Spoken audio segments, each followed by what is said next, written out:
Subscribe करें और देखें एक दिल दहला देने वाली हॉरर स्टोरी। बिना घबराए बेल आइकॉन प्रेस करना ना भूलें।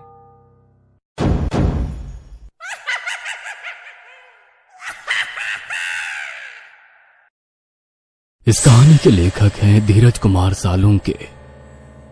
रात के 12:30 बज रहे थे। कोल्हापुर में धाराशिव जाने वाली सीनियर कॉलेज के छात्रों की बस जंगल के रास्ते से गुजर रही थी। ट्रिप खत्म करके वे वापस धाराशिव आ रहे थे। दिन भर मौज मस्ती करने की वजह से सभी छात्र थक कर सो गए थे। दरवाजे की सीट के पास विकास सर और सुशील सर खर्राटे ले रहे थे। बस ड्राइवर विजय मामा भी नींद में बस चला रहे थे। उनके बगल वाली सीट पर प्यून पांडु मामा बैठे हुए थे कि तभी बस के सामने जंगली सुअरों का झुंड आया। विजय मामा ने बस जंगल में रोक दी। कुछ देर में जब रास्ता खाली हुआ तो बस फिर से चलने लगी। कुछ ही देर में विकास सर के पीछे ही दूसरी सीट पर बैठा श्याम नींद से जाग गया। श्याम की उम्र 21 साल थी। पढ़ाई में बहुत तेज था, लेकिन हमेशा अकेला रहने वाला। ना किसी से बनती थी, ना ही उसका कोई दोस्त था। वह दूसरी सीट पर अकेला बैठा हुआ था। सर, टॉयलेट जाना है। सर ने आधी आंखें खोलकर खिड़की से बाहर देखा। बस अभी भी जंगल में ही थी। थोड़ी देर बैठ जाओ, जब जंगल खत्म होगा तब मुझे उठा दो, मैं बस रोक दूंगा।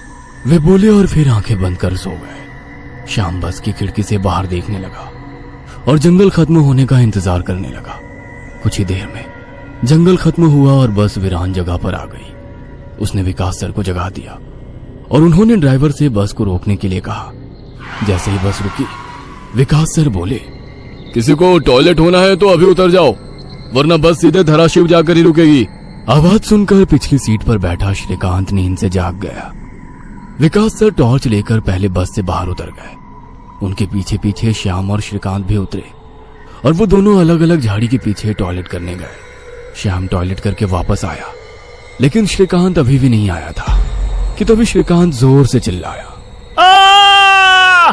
उसकी आवाज सुनकर विकास सर और श्याम उसकी ओर भागे, लेकिन तभी श्रीकांत झाड़ी से बाहर आया। क्या हुआ, क्यों चिल्लाए थे? कुछ नहीं सर, चप्पल से होकर कांटा पैर में चुभा। उसकी आवाज सुनकर ड्राइवर और प्यून भी नीचे उतरे थे। वो सब बस में वापस चढ़ने ही वाले थे कि तभी एक बाइक बस के सामने आकर रुक गई। अरे भाई साहब, यहाँ के नहीं हो क्या आप? क्या आपको पता नहीं कि इस रास्ते पर लोगों को हमेशा चकवा लगता है? बाइक चलाने वाला बोला। चकवा नाम सुनकर विकास सर बोले, हाँ पता है, हम बस निकल ही रहे हैं। और वो सब बस में बैठ गए। सर, वो आदमी किस चकवे के बारे में बात कर रहा था? प्यून ने अगली सीट से ही मुड़कर विकास सर से पूछा। हिंदी में चकवा मतलब छलावा, छलावा मतलब भूत। कहते हैं जो लोग रात में सफर करते हुए मरते हैं, उनकी आत्मा छलावा बन जाती है। छलावा रात को सफर करते हुए यात्रियों को पकड़ लेता है और उन्हें अपने गंतव्य स्थल तक पहुंचने ही नहीं देता। वो बस उन्हें उसी जगह पर घुमाते रहता है। कितना भी भाग लो या फिर गाड़ी तेज भगाओ, आप उसी जगह पर आप पहुंच जाओगे जहां आपको छलावा ने पकड़ लिया था। या फिर वो लोग रास्ते से भटक जाएंगे और उस जगह पहुंच जाएंगे जहां पर छलावा उन्हें ले जाना चाहता है, विकास सर ने बताया। इसके बाद ड्राइवर बोला, और यात्री रात भर उसी जगह पर बार बार घूमते हैं। वो तब तक रास्ता भटकते हैं जब तक सूरज ना उगे। जैसे ही सूरज उगता है, उनकी ताकत कम हो जाती है। मेरे कुछ ड्राइवर दोस्त हैं, उनको भी छलावे ने पकड़ लिया था। कहते हैं छलावा बस उन्हीं यात्रियों को पकड़ता है जो थके हुए होते हैं, क्योंकि उन पर हावी होना बहुत आसान होता है ना। फिर तो छलावा बहुत ही खतरनाक है। प्यून घबराते हुए बोला, अरे कुछ खतरनाक नहीं है, ये सब अंधविश्वास है। ड्राइवर जब थक जाता है तो रात में उसे रास्ता समझना मुश्किल हो जाता है, इसलिए उसे भ्रम हो जाते हैं और वो रास्ता भटकता है। इसे ही अनपढ़ लोगों ने भूत यानी चकवा या छलावा का नाम दिया है, विकास सर बोले। ये सभी बातें श्याम और श्रीकांत सुन रहे थे। नहीं सर, छलावे होते हैं और कुछ छलावे तो जानलेवा भी होते हैं। मेरे दादाजी को छलावे ने इतना परेशान किया था कि मरते मरते बचे थे। रात को जितने भी एक्सीडेंट होते हैं, उनमें से कुछ ना कुछ एक्सीडेंट छलावे के कारण ही होते हैं। वो रात के बेरहम शिकार होते हैं। यात्रियों की थकान और डर ही उनकी ताकत होती है। शिकारियों की तरह ही वे यात्रियों को डराते हैं, भगाते हैं और उनकी जान लेकर उनका शिकार करते हैं। हमें बस इतना पता चलता है कि कार एक्सीडेंट में उनकी मौत हो गई है, लेकिन मौत का कारण छलावा ही होता है सर। श्याम ने डरावनी आवाज में कहा। सर, इस का कुछ मत सुनो, इसकी बुआ राइटर है, उन्हीं से सुनी होंगी ये बातें। और राइटर लोगों का तो काम ही होता है बातें बनाना, उसी से तो उनका घर चलता है। पिछली सीट पर बैठे श्रीकांत ने कहा, श्रीकांत चुप हो जाओ और सो जाओ, उन्होंने डांटते हुए कहा। और उसके बाद सभी लोगों ने आंखें बंद कर ली और सो गए। कुछ समय बीता, शाम अभी भी जाग रहा था और खिड़की से बाहर देख रहा था। बस किसी जंगल के बीचों बीच से गुजर रही थी कि तभी उसने देखा कि रास्ते के किनारे एक बंद पड़ी चाय की टपरी है। लेकिन ये चाय की टपरी तो मैंने पीछे भी पहले वाले जंगल में देखी थी। वह मन ही मन बोला और खिड़की के बाहर देखने लगा। तब उसे पता चला कि वो तो वही जंगल है जो वीरान जगह से पहले आया था। वह भागते हुए ड्राइवर के पास गया। विजय मामा नींद में बस चला रहे थे, बीच बीच में आंखें झपका रहे थे। विजय मामा, बस कौन से जंगल में है? होगी किसी जंगल में। रास्ते में जंगल कम है क्या? नहीं मामा, हम वापस उसी जंगल में पहुंच गए हैं जहां पर बस के सामने जंगली सुअर आ गए थे। नहीं बेटा, तुम्हें कुछ तो गलतफहमी हो रही है। वो जंगल तो कब का पीछे छूट गया है ना। उनकी बहस सुनकर विकास सर नींद से जाग गए। क्या हुआ श्याम? सर, हमें छलावा लग चुका है। उसने हमें पकड़ लिया है क्योंकि बस वापस उसी जंगल में आई है जहां से पहले गुजरी थी। लेकिन विकास सर भी ड्राइवर की तरह उस पर विश्वास नहीं कर रहे थे। सर, अगर आपको मेरी बात पर यकीन नहीं हो रहा है तो बाहर देखो। अभी कुछ देर रास्ते के किनारे एक ट्रक दिखाई देगा जो एक्सीडेंट में पलटी हो चुका है।